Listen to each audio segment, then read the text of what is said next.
ចិត្តអើយអាឡ័យអង្គុយស្រមៃនឹកថ្លៃជី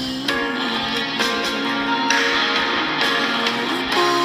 ប្រស្ដាប់ឆ្ងាយបាត់ទៅហើយអូនអើយអូនណាចងចាំមិនភ្លេចពេលធ្លាប់បានអង្គុយមើលថ្ងៃរៀបលិចរឿងស្នេហ៍ពេកចាំរំលេចភក្តីជីវិតឆោមស្រងអស់ប្រងក្នុងលោក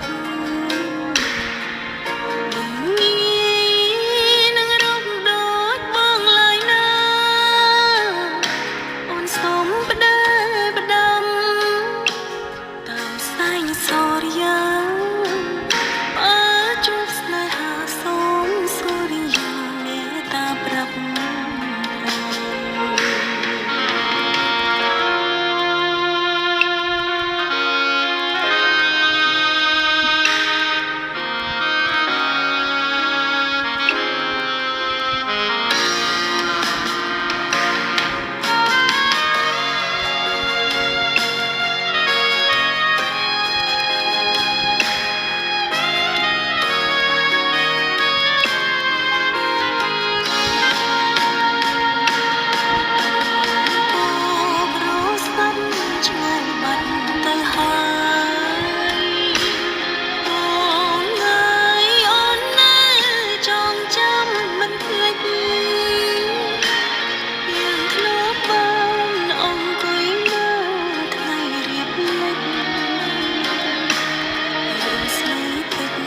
ចាំរំលេចភក្តីជី